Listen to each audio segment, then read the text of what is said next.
Era Sabah Alliance Party. Sabah Alliance Party atau Parti Perikatan Sabah, sebuah gabungan yang dianggotai oleh Parti USNO, UNCO, APCO dan SCA. Memerintah Sabah selama 13 tahun iaitu dari 1963 hingga 1976. Sepanjang tempoh 13 tahun itu, 4 pemimpin Parti Perikatan tersebut telah dilantik sebagai Ketua Menteri. Mereka ialah Tun Donald Stephen, Tan Sri Peter Low, Tun Datuk Mustafa dan Tun Syed Keruak. Seperti Ketua Menteri lain selepas mereka, keempat tokoh ini meninggalkan sumbangan yang amat signifikan, walaupun dalam bentuk dan cara yang mungkin berbeza. Ketua Menteri pertama, Donald Stephen, ketika dilantik ke jawatannya adalah Presiden UNCO. Beliau juga adalah Ho Guan Siao atau Paramount Leader pertama yang dilantik oleh kaum Kadazan Dusun, kaum Bumi Putra dan majoriti di Sabah. Jodoh Stephen dengan Ketua Menteri Sabah tidak panjang. Krisis yang dihadapinya dengan Tun Mustafa yang meruncing membuka jalan kepada campur tangan Kuala Lumpur. Dengan hati yang berat, Stephen terpaksa melepaskan jawatannya dan menerima jawatan baru di pusat. Selepas Stephen, kerusi Ketua Menteri diduduki oleh Peter Low Suyin. Peter Low juga memegang portfolio Menteri Kerja Raya Negeri. Dilantik pada 1 Januari 1965.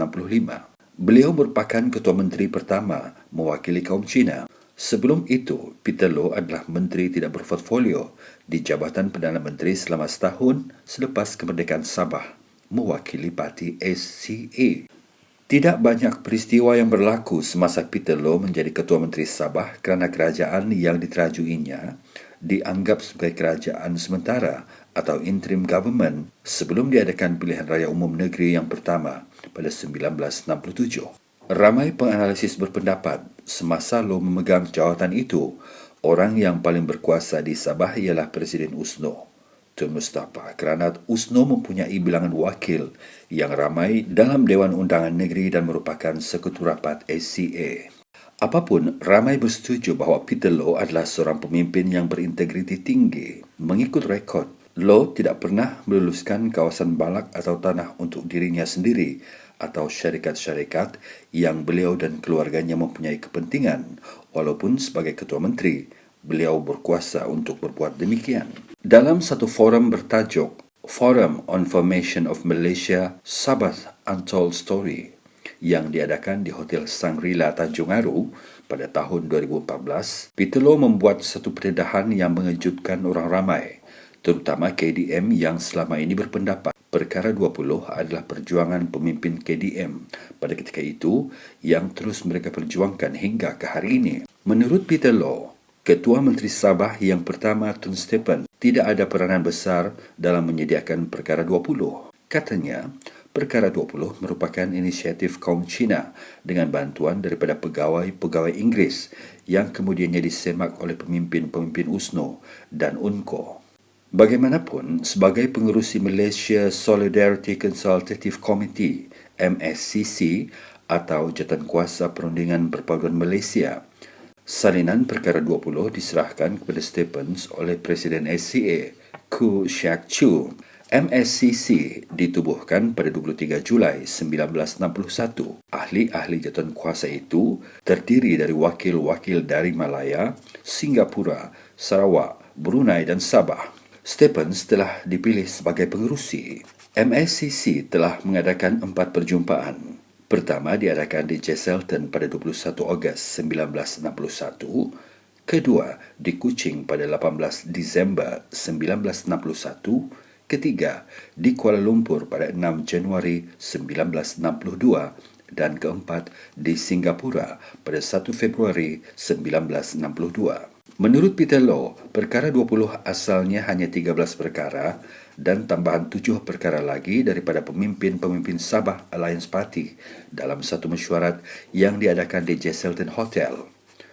Beliau sendiri menyerahkan draft 13 perkara kepada Peguam Negara British North Borneo, Ken Jones, di Sandakan. Low yang berusia 92 tahun pada tahun 2015 juga berkata, beliau banyak meminta bantuan daripada Haris Saleh dari USNO dalam menyediakan Perkara 20. Kenyataan itu sebagai menegaskan bahawa USNO melalui Haris Saleh lebih memainkan peranan dalam penyediaan draft Perkara 20 berbanding dengan Stephens. We were satisfied with what was added to it and some were very good points which were accepted by Tun Abdul Razak.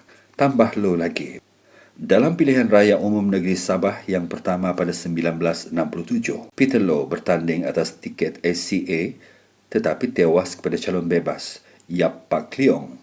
Selepas keputusan pilihan raya umum itu, Presiden USNO Tun Datuk Mustafa bin Datuk Harun dilantik menjadi Ketua Menteri yang ketiga. Seperti Stephens, Tun Mustafa adalah nama yang dalam keadaan apa sekalipun tidak boleh dipisahkan dengan politik Sabah. Malah tokoh besar ini disifatkan sebagai antara ikon dan penguasa sebenar politik Sabah untuk suatu tempoh yang agak lama. Ramai pemimpin UMNO Sabah hari ini adalah anak didik Tun Mustafa.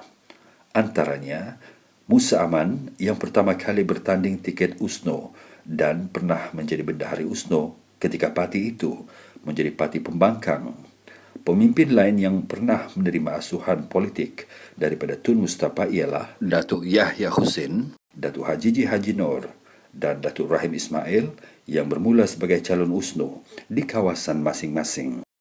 Apabila beliau melepaskan jawatan Ketua Menteri, Tun Mustafa memberikan kepercayaan kepada Tun Muhammad Said Keruak menduduki kerusi tersebut. Tun Said merupakan sahabat yang akrab. Kota Belud, kampung asal Tun Said, adalah tempat persinggahan Tun Mustafa dalam perjalanan ke Kudat atau turun ke Kota Kinabalu. Ada kalanya, Tun Mustafa bermalam di rumah Tun Said atau OKK Haji Nur bin Arsyad untuk menghadiri majlis berunsai atau bertitik, dua acara kebudayaan Bajau yang diminatinya. Tun Said merupakan salah seorang pelopor penubuhan USNO bersama-sama dengan Tun Mustafa dan beliau turut memainkan peranan besar meyakinkan suku Bajau yang diwakilinya untuk menyokong pembentukan Malaysia. Sehingga hari ini, ketokohannya sebagai ketua kaum Bajau yang tegas dan berani sukar ditandingi. Tun Said mula menyertai perkhidmatan awam pada tahun 1941 di bawah pentadbiran Syarikat Berpiagam Borneo Utara. Jawatan pertamanya ialah sebagai kerani percubaan di Pejabat Daerah Papar. Semasa pendudukan Jepun di Borneo, beliau telah menjadi penolong bendahari di Jesselton di bawah kerajaan tentera Jepun. Selepas tamatnya Perang Dunia Kedua, Tun Said telah kembali bertugas sebagai kerani di Pejabat Daerah Kota Belud. Pada tahun 1960-an, beliau dinaikkan pangkat menjadi Setiausaha Majlis Tempatan Daerah Kota Belud dan juga dilantik sebagai ahli majlis tidak rasmi Majlis Perundangan Negeri atau Unofficial Member of the Legislative Council. Tun Said telah dilantik sebagai Tuan Yang Terutama yang di-Pertuan Negeri Sabah yang ke-7 pada tahun 1987 dan bersara pada tahun 1995. Tun meninggal dunia pada bulan November tahun yang sama.